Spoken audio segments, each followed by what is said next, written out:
3 महामंत्र। ॐ त्वमेव साक्षात् श्री महालक्ष्मी महासरस्वती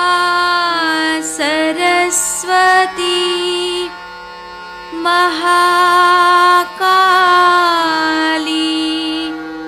त्रिगुणात्मिका कुण्डलिनी साक्षात् श्री आदिशक्ति माताजी श्री निर्मला देव्यै नमो नमः। ॐ त्वमेव साक्षात् श्री कल्की साक्षात् श्री आदिशक्ति माताजी श्री निर्मला देव्यै नमो नमः। ॐ त्वमेव साक्षात् श्री कल्की साक्षात् श्री सहस्रार स्वामिनी मोक्षप्रदायिनी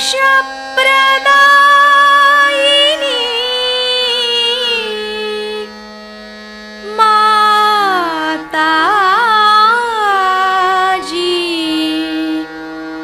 श्री निर्मला देव्यै नमो नमः।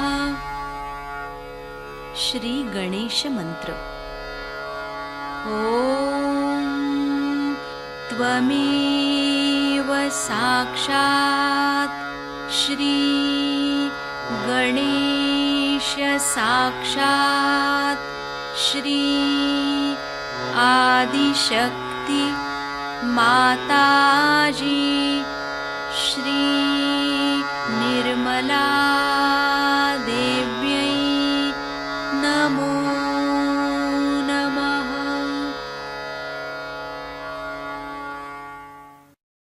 जय शो माता जी। दोनों हाथ माँ के सामने, हृदय में शो माता जी की छवि को स्थिर करते हुए परम पूजनीय श्री माता जी हम सभी के हृदय को और पावन कीजिए। श्री माता जी की छवि को बीचों बीच हृदय में स्थिर करते हुए बार बार प्रार्थना, परम पूजनीय श्री माता जी हम सभी के हृदय को और पावन कीजिए।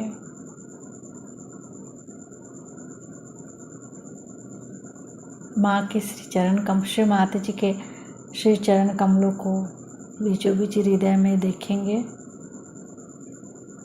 परम पूजनीय श्री माता जी हम सभी के हृदय में श्री जगदम्बा स्वरूप में संपूर्ण शक्तियों के साथ अपने श्री चरण कमल लेकर आइए।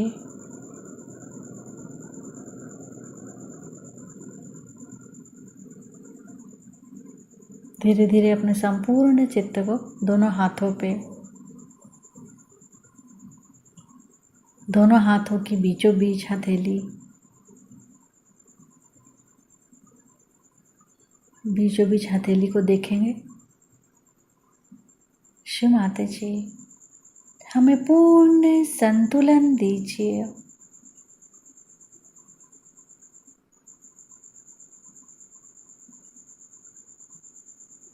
धीरे धीरे अपने संपूर्ण चित्त को अपने पिंगला नाड़ी पे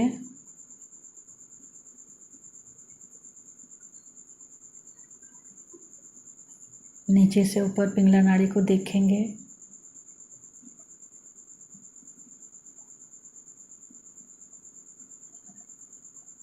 शिव माता जी, आप ही तो श्री महासरस्वती भी हैं। हमारे पिंगला नाड़ी में इनकी शक्ति को पूर्ण जागृत कीजिए।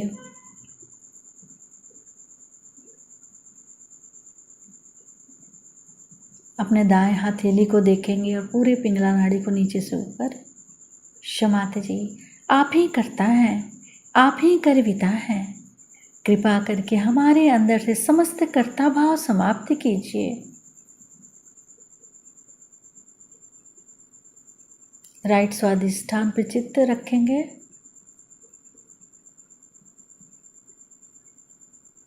राइट स्वादिष्ठान से सिर के तालु भाग को जोड़ेंगे।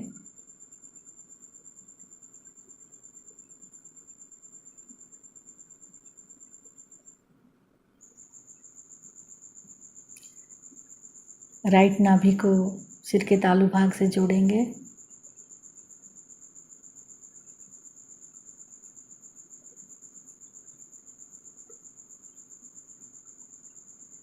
राइट हृदय को सिर के तालु भाग से मिलाएंगे।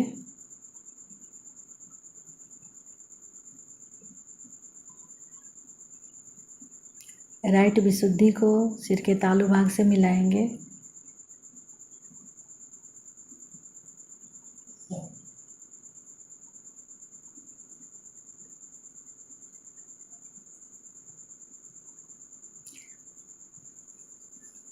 राइट आज्ञा को सिर के तालु भाग से जोड़ेंगे।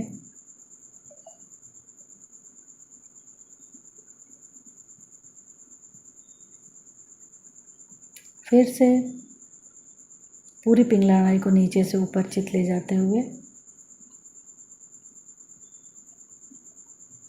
शिव माता जी, हमें पूर्ण संतुलन दीजिए। चित्त को सिर के तालु भाग पर स्थिर करते हुए श्री निर्विचारिता मंत्र ओम त्वमेव साक्षात श्री निर्विचारिता साक्षात श्री आदि शक्ति माता जी श्री निर्मला देव्यै नमो नमः।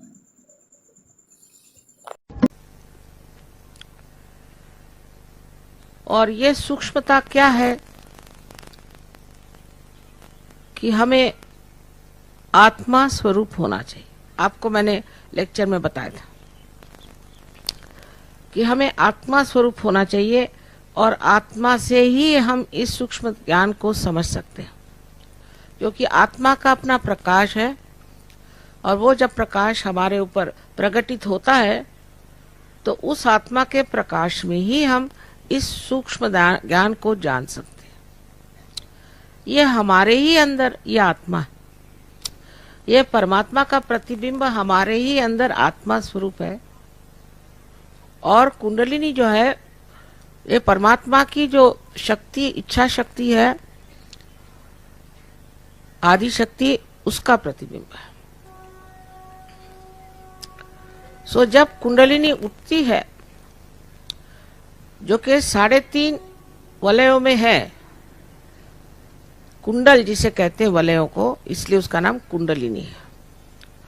और जब ये 3.5 कुंडल पूरे के पूरे उठते नहीं,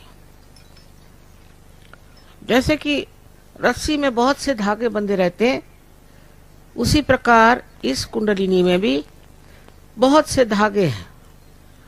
उसमें कि कुछ धागे ऊपर उठते हैं जो उस दिन हुआ, और आपके जो फॉन्टेनेल बोन एरिया है जिसको कि आप तालु कहते हैं, संस्कृत में तालव्यम, इससे छेदन करती हुई ये कुंडलिनी उस सूक्ष्म शक्ति में पहुंच जाती है जो चराचर में फैली हुई। जब उस सूक्ष्म शक्ति में इसका योग हो जाता है तो आत्मा का जो पीठ है वो यहाँ है। सारे चक्रों के पीठ सब सर में, और ये सारे चक्र हमारे अंदर है साथ, उसके बारे में हम आपको कल बताएंगे। तो ये जो कुंडलिनी शक्ति जो आपके अंदर जागृत हो गई, इसके ज्यादा से ज्यादा धागे ऊपर उठने चाहिए। तो सबसे पहला अनुभव आपको आएगा जिसे हम कहते हैं निर्विचार। निर्विचार समाधि, समाधि को अंग्रेजी में कहेंगे अवेयरनेस। पर समाधि मैंने जो समा गई हुई बुद्धि है वो। तो पहले जब बुद्धि समाती है इस व्योम में, इस नए आयाम में, इस नई धारणा में, इस ब्रह्म चैतन्य में, उस वक्त समाधि कहते हैं। लेकिन वो समाधि जो है प्रथम आपको निर्विचार समाधि के रूप में प्राप्त होगी। हठात आप देखेंगे आप निर्विचार होगा। अब जब हम विचार करते हैं तो हम या तो आगे का विचार करते हैं, भविष्य का, या तो पीछे का यानी भूत का। लेकिन आज अभी इस वक्त वर्तमान है, वर्तमान में हम खड़े नहीं हो सकते। और जब तक हम वर्तमान में नहीं रहेंगे तब तक हमारी आध्यात्मिक उन्नति हो नहीं सकती, क्योंकि जो पीछा था गत वो तो खत्म हो गया, और आगे का तो अभी है ही नहीं, पता नहीं क्या है, न जाने भविष्य क्या है, और जो भूत था वो खत्म हो चुका। तो असलियत है वो है वर्तमान, ये समय। पर इसमें बुद्धि ठहर नहीं सकती, इसमें मन ठहर नहीं सकता। तो ये विचार ऐसे उठते हैं लहरों जैसे, फिर गिरते हैं, फिर उठते हैं, फिर गिरते हैं। पूरी समय हम इसी आंदोलन में कूदते रहते हैं, कभी इसके शिखर पे, इसके कस पे दौड़ते रहते हैं।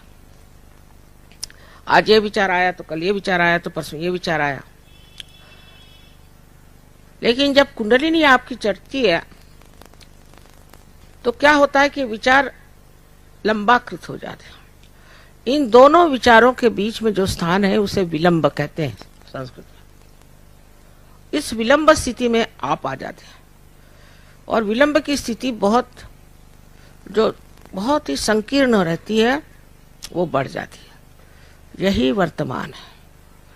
इसलिए आप निर्विचार हो जाते हैं। लेकिन समाधि माने आप पूरी तरह से सतर्क, बेशुद्ध अवस्था में नहीं जाते, आप सुप्तावस्था में नहीं जाते, जरूरत से ज्यादा सतर्क हो जाते।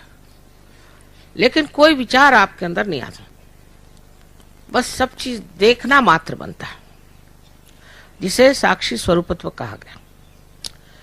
तो आप देखते मात्र हैं, उसका कोई भी असर आप पे नहीं आती, उसकी क्रिया प्रतिक्रिया रिएक्शन कुछ नहीं आता। आप पूरी तरह से उस चीज को देखते हैं। यह निर्विचार समाधि की पहली स्थिति है। इसको आपको पहले बनाना होगा। अब जैसे यहाँ पर एक बड़ा सुंदर सा गलीचा बिछा हुआ है।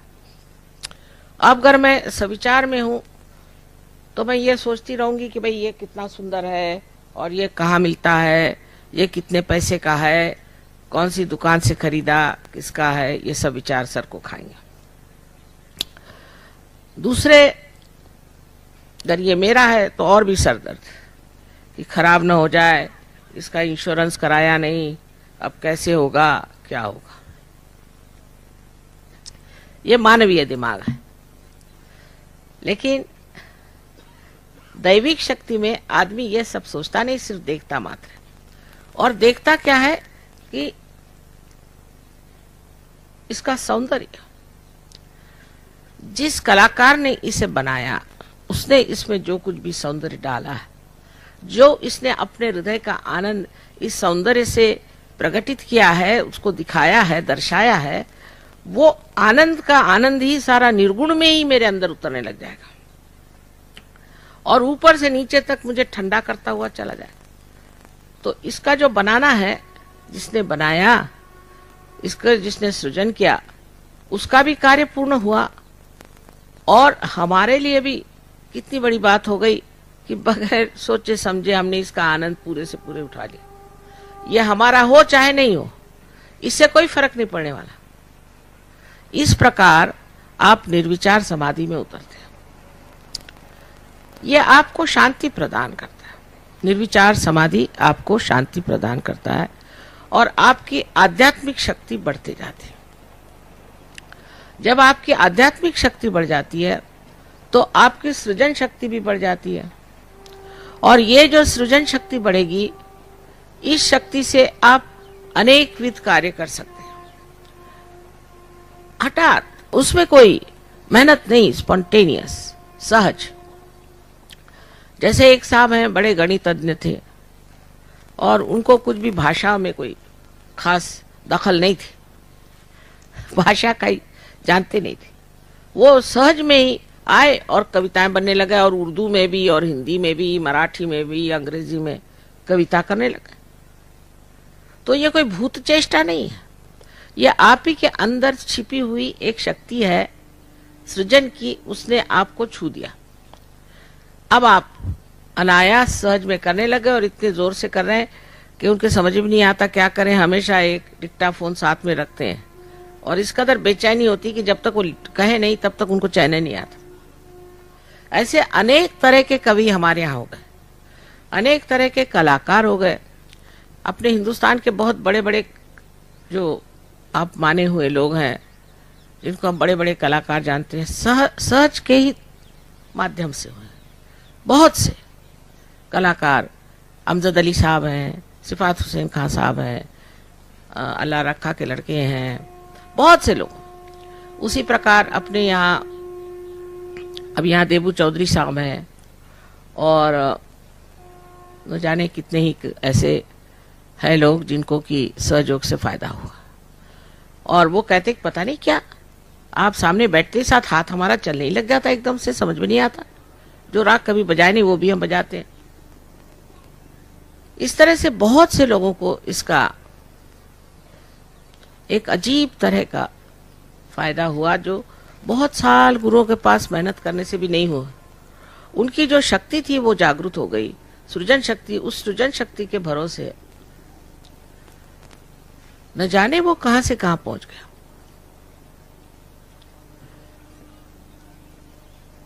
तो आपके अंदर की सृजन शक्ति बहुत बढ़ जाती है। अब कल चक्रों पे जब हम बात करेंगे तब आपको बताएंगे कि हर एक चक्रों में कौन सी शक्तियां हैं और जो आपको प्राप्त होती है। अब आप जानते हैं कि यहाँ पर डॉक्टरों की एक कॉन्फ्रेंस हुई थी, जिसमें आप लोग भी काफी आए थे और कुछ लोग नहीं भी आए थे, नए लोग नहीं आए थे। एक बात सच है कि कुंडलिनी से, जागरण से आपकी तंदुरुस्ती जो है बिल्कुल ठीक हो जाती है। अधिकतर लोगों की ठीक हो जाती है।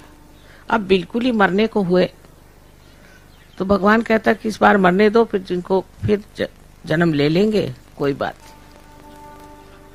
और कुछ लोग इतने बेकार होते हैं कि भगवान के पास कॉमन सेंस है। वो सोचते हैं कि ऐसे बेकार लोगों को क्या फायदा है ठीक करने से, क्योंकि ये तो वो है दीप जो कभी जलेंगे नहीं, तो इनको ऐसे दीप ठीक करने से फायदा क्या। लेकिन अधिकतर लोग हर तरह की बीमारी से ठीक हो जाते हैं। बड़े आश्चर्य की बात है, हर तरह की बीमारी, यानी कैंसर बहुत लोगों का ठीक हुआ है, और ऐसी हालत में ठीक हुआ है कि डॉक्टरों ने सर्टिफिकेट दे दिया कि 8 दिन में मर जाएंगे। कभी कभी डॉक्टर यही सब कहते रहते, उनकी भी अपनी मर्यादाएं कि भाई तेरे को सर्टिफिकेट दे देते 8 दिन में तू मर जाएगा, तुझे जो कुछ करना है वो कर ले। अब वो जिंदा बैठे हैं 8-8, 9-9 साल बाद भी। ये कैसे हुआ? आप कहेंगे कि ये सब कैसे हुआ।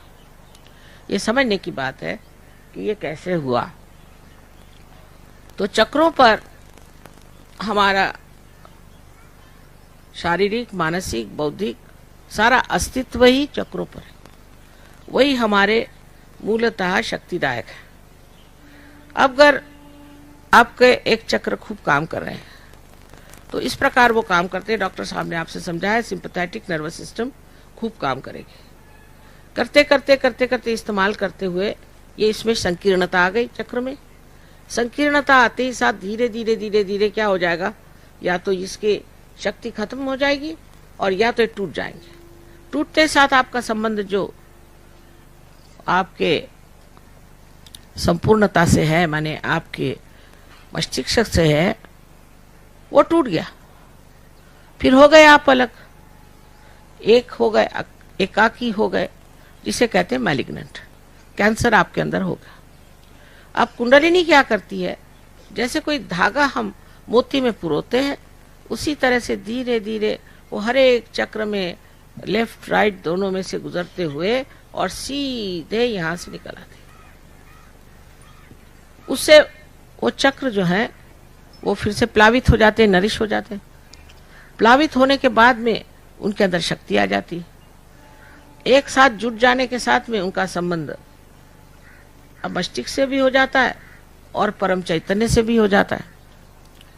एक बार ये संबंध पूरी तरह से हो जाए, उसके बाद कोई बीमार नहीं पड़ सकता। अगर कोई सहयोगी है और उसको कोई बीमारी नहीं, ऐसे बहुत से हैं, ये नहीं कि सब बीमारी आते हैं सहयोग, ऐसे भी लोग हैं जो बिल्कुल स्वस्थ हैं। ये तो बढ़िया लोग होते हैं, क्योंकि जैसे ही वो पार हो जाते हैं, जैसे ही उनको कुंडलिनी का आशीर्वाद मिल जाता है,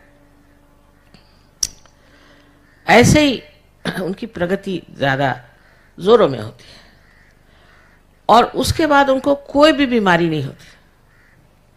हमारे यहाँ बहुत से लोग ऐसे हैं कि वो कहते हैं कि पहले हमें जुकाम भी होता था तो डॉक्टर के पास जाते थे, अब किसी को अगर कैंसर हो जाए तो हम उसके पास जाते हैं।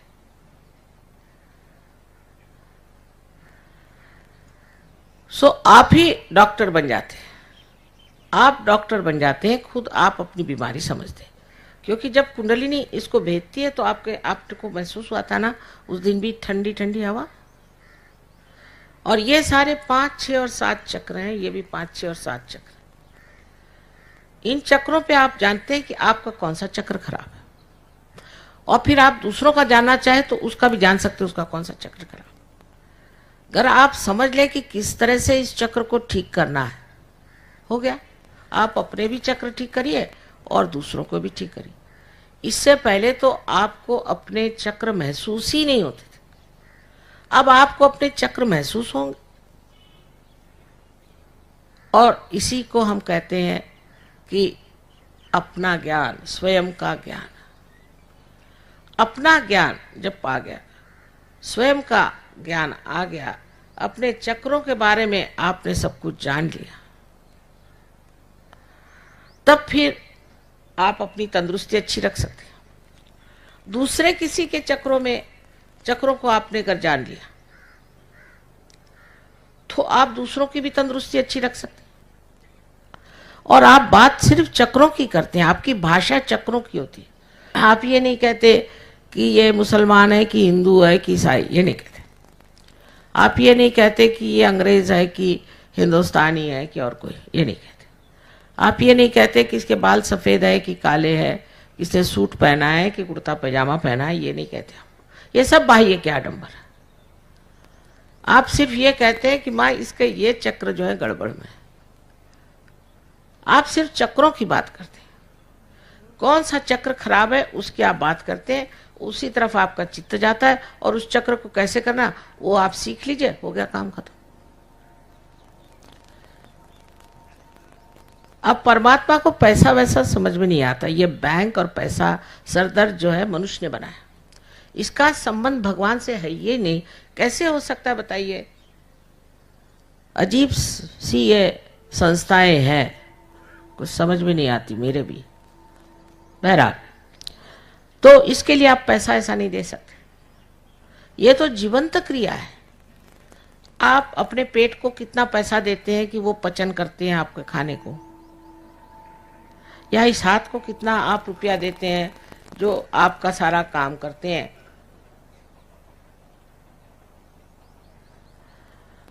इसी प्रकार आप किसी को भी, जो आदमी कहेगा कि इसके लिए पैसा लगता है, समझ लीजिए कि इससे बढ़ के पाखंडी कोई नहीं।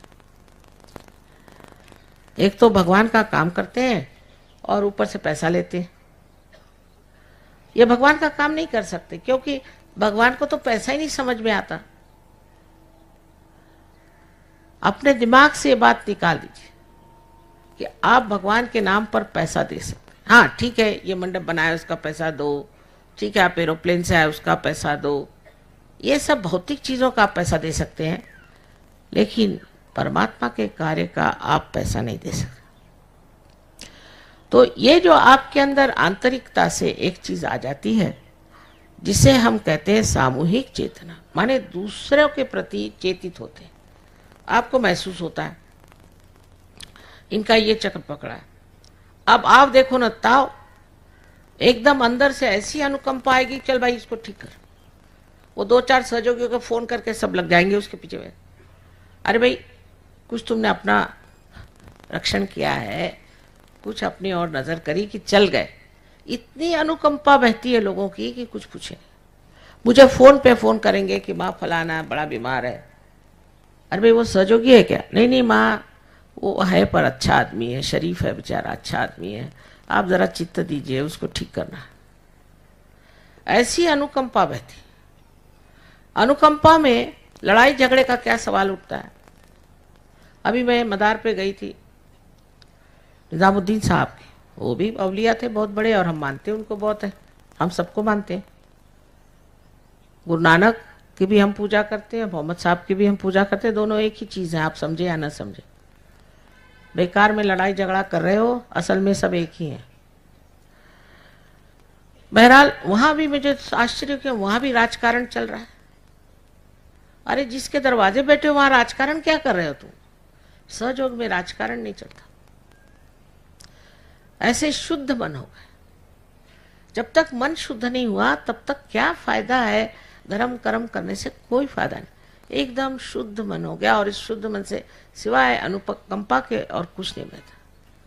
सबके लिए दिल बहने लगता है, दिल इतना बड़ा हो जाता है, किसके लिए क्या करें, किसके लिए क्या करें। अब आप ये सोचें यहाँ इतने अंग्रेज बैठे, ये अंग्रेज एक जमाने में इनके बाप दादे, ये तो नहीं, यहाँ राज करते थे, काफी दुष्टता करी ना। आज जब ये अंग्रेज आते हैं आपके बंबई में या दिल्ली के एयरपोर्ट पर, तो आपके जमीन को चूमते हैं, नमस्कार करते हैं, कहते ये योग भूमि है। ये इन्होंने जाना क्योंकि इनके पास वो सूक्ष्म ज्ञान है पहचानने का कि ये कौन है। अब पूछे कि ये निजामुद्दीन साहब वाकई में अवलिया थे कि नहीं, एक सवाल पूछेगा, फौरन दन हाथ में वाइब्रेशन शुरू हो जाए। नानक साहब आदि गुरु थे कि नहीं, पूछे, देखिए ऐसे हाथ करके पूछिए कोई सा भी सवाल। परमात्मा है कि नहीं, पूछिए। जो सच्ची बात होगी वो आपको वाइब्रेशन दोगी, झूठ बात होगी तो गर्मी देगी और कुछ कुछ में तो थोड़ा सा ब्लिस्टरिंग भी हो जाएगा। तो एक तो आप में सामूहिक चेतना जागृत हो जाती, उसके कारण आपके अंदर जो अनुकंपा है वो बहने लग जाती। क्या करें क्या न करें, किसके लिए दौड़ें, किसके लिए करें, यही भावना आती। झगड़ा वगड़ा करने का समय कहाँ है, यहाँ तो सबको ठीक ही करने के पीछे लोग लगे हुए हैं।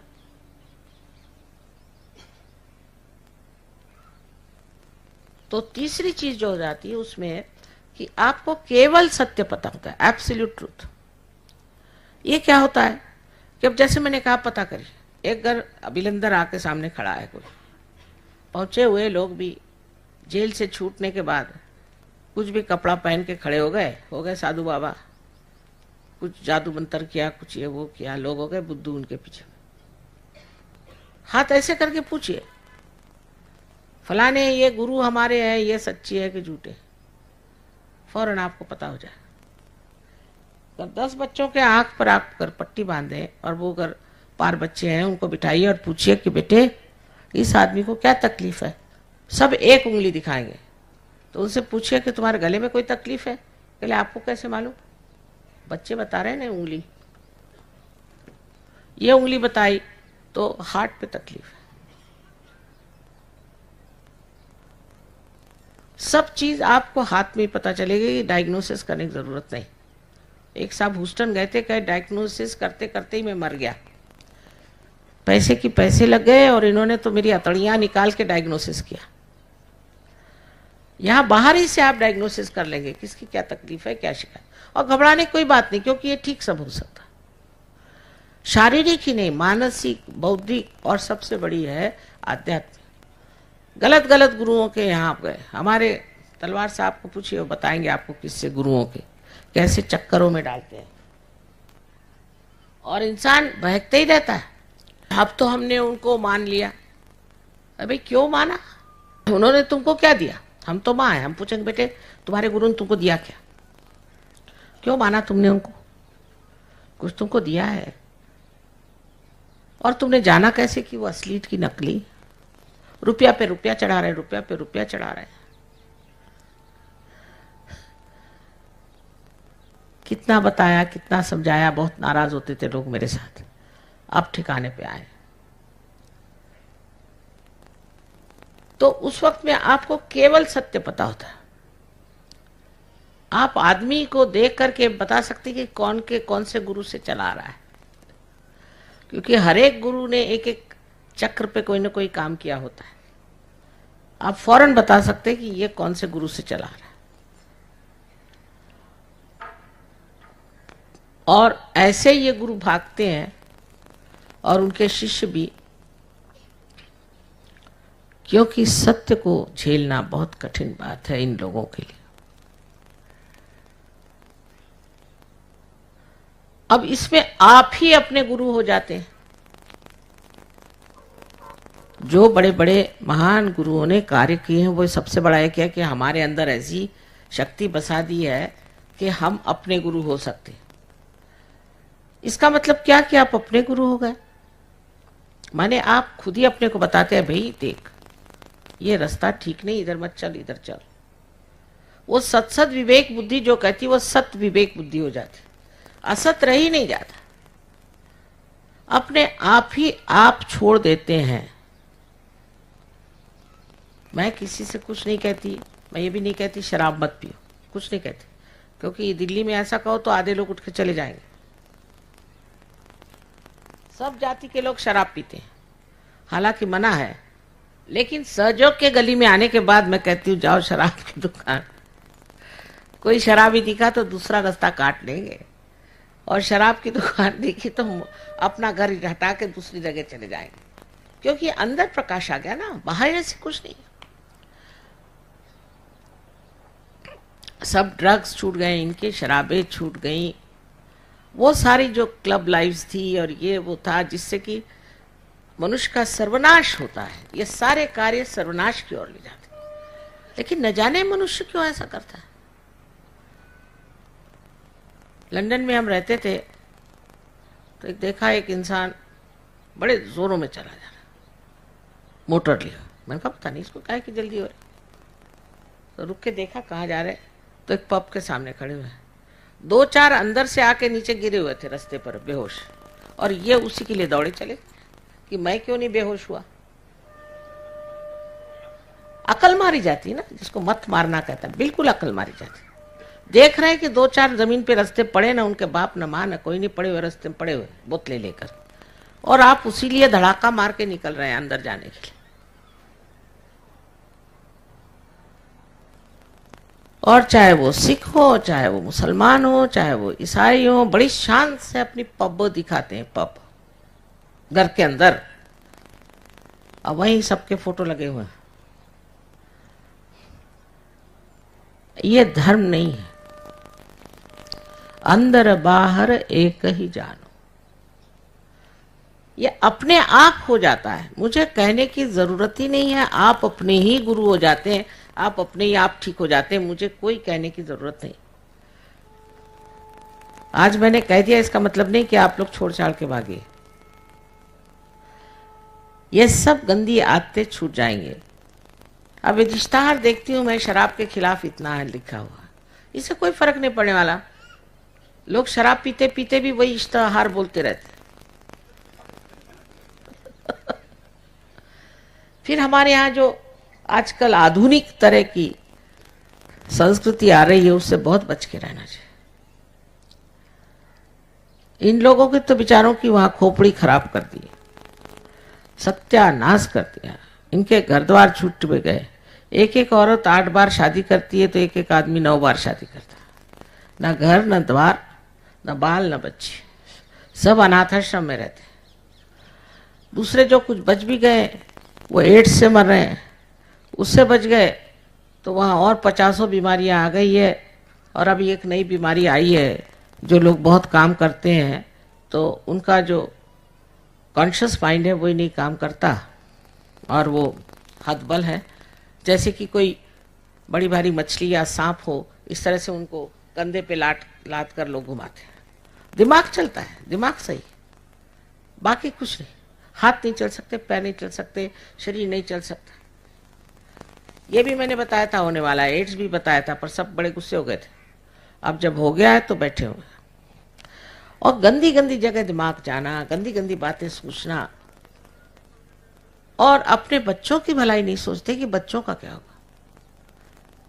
अब तो कुछ ऐसे जत्था के जत्था निकल आया है कि सिनेमा में भी ये, उसमें भी ये, कुछ अच्छी बातें सिखाते नहीं। कम से कम हिंदुस्तानी फिल्म में ये जरूर नहीं दिखाते हैं कि कोई बुरा आदमी हीरो हो गया, वहां तो बुरा ही आदमी भी हीरो होता है। पर तो भी अपनी फिल्मों में भी कितनी कितनी गंदी बातें सिखाते हैं बच्चों को। अब मार पीट ये वो, अरे अगर बच्चों को मारपीट सिखाओगे तो शांति कहां से रहेगी देश में। इस प्रकार एक तरह से हमारे ऊपर आक्रमण आ रहा है इनका, नया तरह का, विदेशियों का। इधर जरूर आप ध्यान दीजिए। अपने बच्चे भी वैसे कपड़े पहनने लग गए, उसी तरह से जवाब देने लग गए, उसी तरह से उनका रहन सहन हो रहा है, और डिस्को विस्को में जाने लगे चोरी छिपे और वहां बदमाशी कर रहे हैं। इस तरफ सतर्क होना पड़ेगा। जो बच्चे एक बार सहयोग में आ गए उधर मुड़ के भी नहीं देखते, उनको अच्छा ही नहीं लगता, उसका शौक ही नहीं चलता। आपके सामने ऐसे बहुत से बच्चे आएंगे, आप देखिएगा सहयोग में, आप खुश हो जाएंगे। आपकी इन सब चीजों से अपने को बचाना है। अब बचाने के लिए एक ही